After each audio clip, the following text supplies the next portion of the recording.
Hello and welcome! Right, this is very exciting. I have got Navia.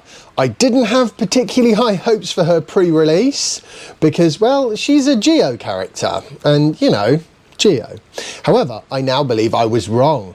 In this video, I'm going to go through a character overview, what her abilities are, best weapons, artifacts, and some good teams for her. I had to work quite hard to get Navia on my main account, where I wasn't planning on getting her, but I built up a fair amount of pity on the weapon banner, trying to get first Ayato's weapon and then Miss Splitter, but instead of Miss Splitter, I got Navia's weapon. So I thought, why not spend my Christmas pulls and see what happens?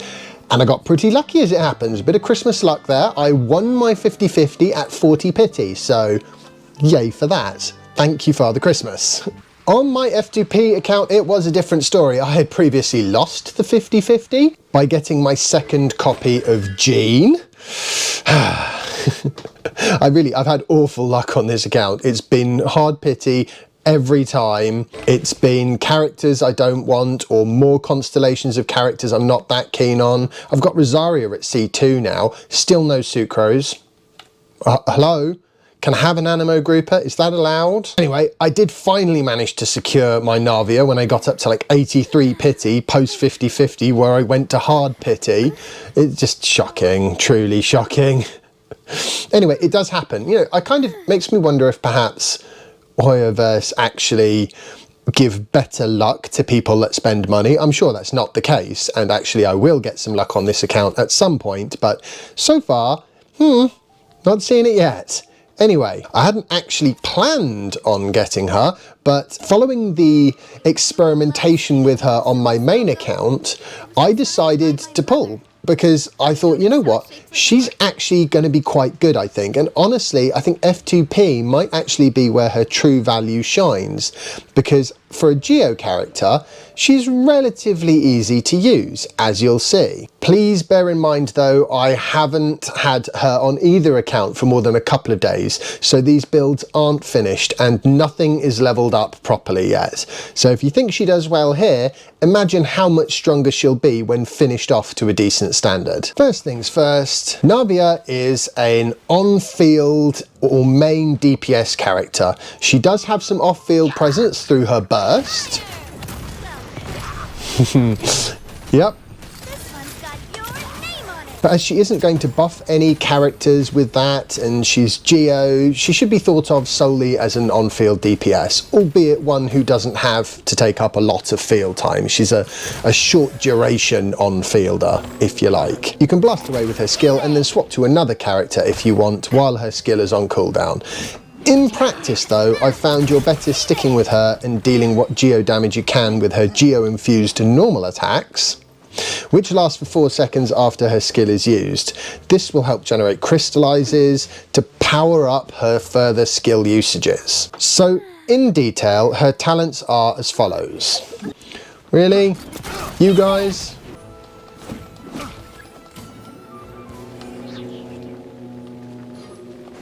Enemy reinforcements.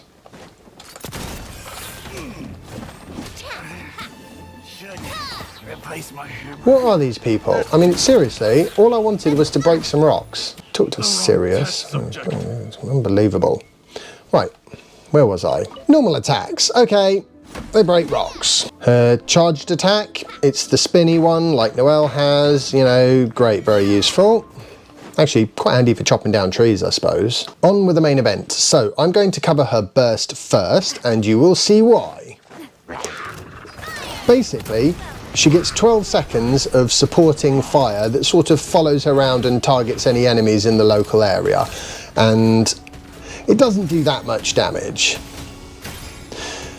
The important thing here is that you'll be able to swap to other characters to do their skills.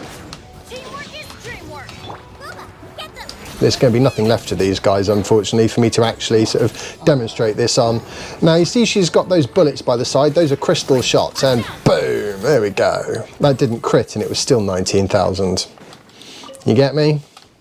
That's what I'm talking about. I need more crit rate, clearly. So the important thing here is you'll be able to swap to other characters after using her burst and use their skills and bursts, which, due to the damage raining down from Navia, will generate crystallized reactions. It will also, every 2.4 seconds, generate a stack of Navia's skill buff. This is important, as you'll realise. By the way, these stacks last a whopping 300 seconds, so you don't need to worry about them expiring once you've got them. Her skill will then consume these bullets gained from her burst hitting enemies. The stacks greatly amplify her Gunbrella's damage. While using her skill, you want to try and have at least 3 of these stacks, as it grants a whopping 200% damage increase. And she has 2 charges of the Gunbrella skill, which is awesome. After every skill usage, she also gets a 4-second Geo infusion, which comes with a 40% damage boost to this infused damage, allowing you to throw in some normals to help generate some more crystallized reactions before using her second skill charge. Her A1 passive grants this Geo infusion and 40% damage boost to her normal attacks after she uses her skill. Her A4 passive boosts her attack by 20%, up to twice for each Pyro, Cryo, Hydro or Electro teammate she has.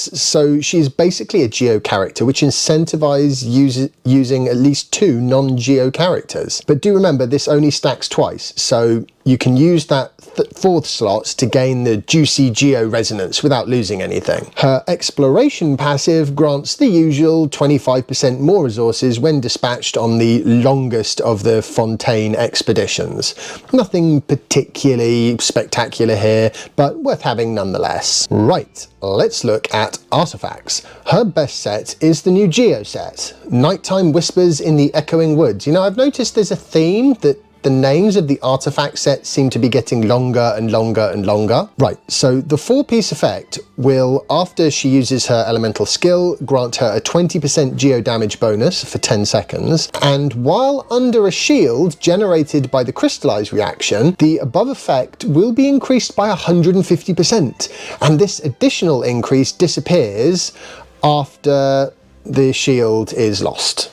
Or 1 second actually after the shield is lost. That's pretty awesome and more or less tailor-made for her, because she wants a lot of crystallized reactions because of the way her skill is buffed. She is an attack scaling character, so a standard crit build is the way to go. Attack on the sands, Geo damage bonus, basically always best on the goblet, and then whatever crit rate or crit damage is required to balance her stats. At this point, I would remember though that as she does most of her damage with her Gunbrella skill attack, of which you only get 2 shots per rotation, you might be better off going for a slightly higher crit rate than you might otherwise on another character, because if you've only got, say, 50% chance of critting and you blast away at whoever it is you're aiming at and it doesn't crit, that could be a quite significant damage loss.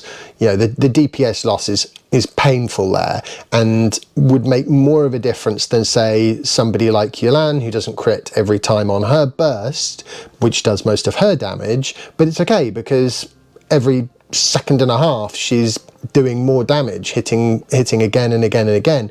So if she doesn't crit once, she'll crit the next time. If you don't crit twice with Navia, then, you know, you've lost half your damage in one go, which, you know, is hard to take. So yeah, just a little bit of advice there on the crit rate side of things. As the Nighttime Whispers domain has only just been released, you may well not have a functional set for her yet, and in this case I would prioritize the substats and the correct main stats, whilst getting a good 2-piece bonuses for geo damage and attack. With good pieces, this will be perfectly functional while you're sourcing that perfect 4-piece Nighttime Whispers set for her. On my free-to-play account, I'm using a rather different build at the moment. She will be on the Nighttime Whispers set. However, I'm only AR40, having only started the account a couple of weeks ago, so I don't get the guaranteed 5-star drops from artifact domains yet. therefore I'm using whatever sets I've got that will add something while concentrating on getting good main stats, the best substats I can manage, of course. I would recommend not to be tempted to use fragile resin on artifact domains pre AR45. Wait and then get good sets for everybody once you can access the 5-star copies of your desired set with ease. It's not like she doesn't do decent damage anyway, even with this collection of 4-star artifacts. I mean, she does. And this Geo Damage Goblet, I don't have a 4-star Geo Damage Goblet, so it has to be this 3-star one.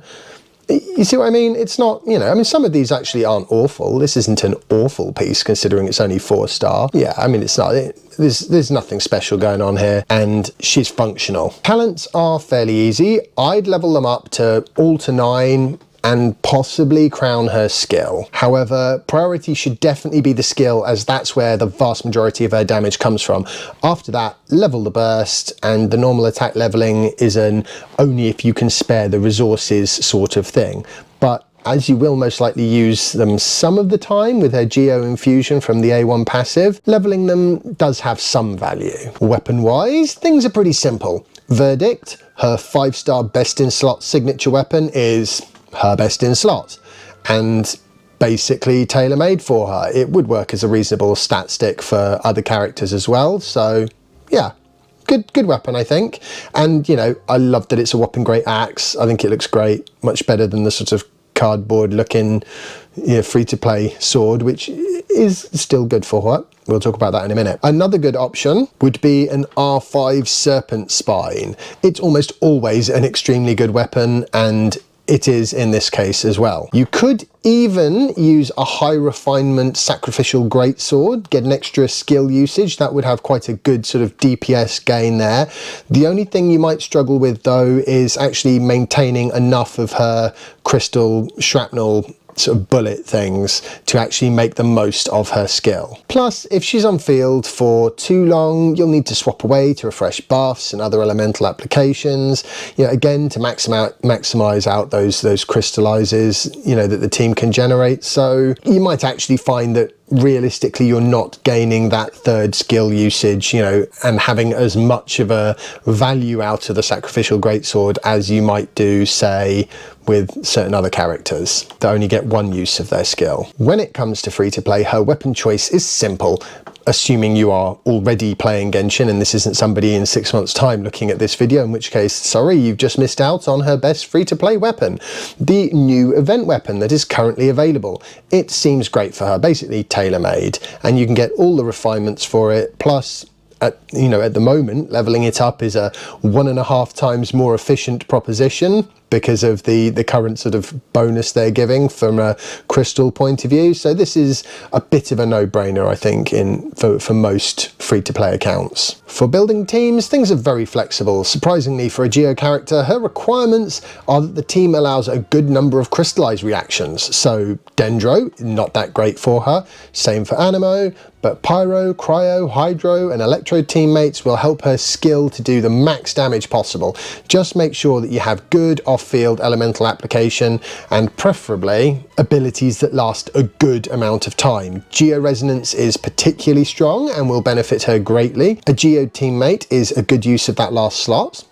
Other than that, just fill the team with the usual buffers, healers and shielders to support your golden girl on her umbrella-totting shotgun rampage. Bennett does a pretty good job of buffing Navia as well, as he does with all attack scaling characters, although Navia does have a lot of attack anyway, so his value may be slightly less than it would be on certain other teams. Just remember to stay in his circle, which can prove harder than you'd think, as the Gumbrella doesn't have the most enormous range. This is the free-to-play team I'm using with Navia, and it works pretty well. The most useless member of the team, sorry, is Noelle, who would work much better if she was Zhongli, but this account doesn't have him.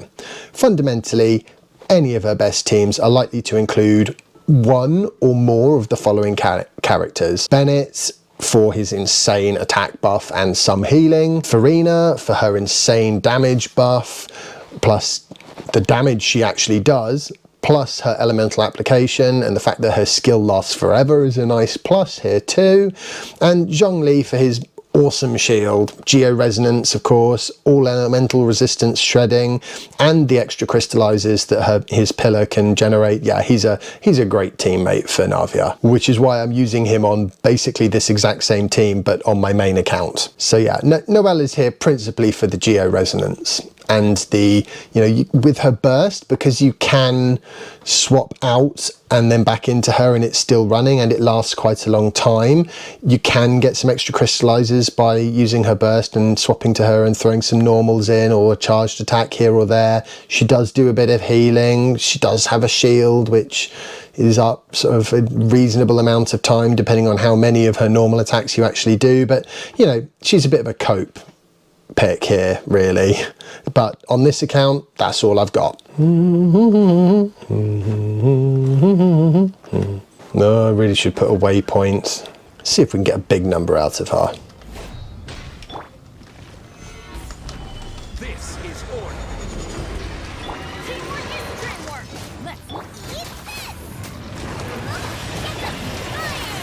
Oh, should have done that first.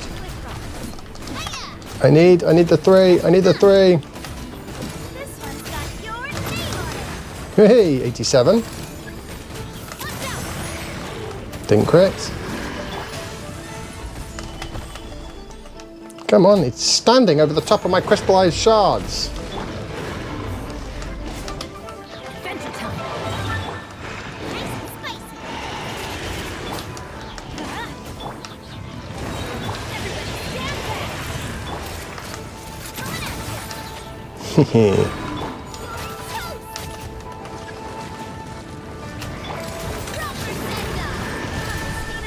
I'm really messing this up, by the way. I think that covers the vast majority of the things I wanted to say about Navia. I hope you found this video fun and interesting. Please smash that like button and subscribe if you haven't already to join our rapidly growing community. Until next time, good luck and may you win all your 50/50s.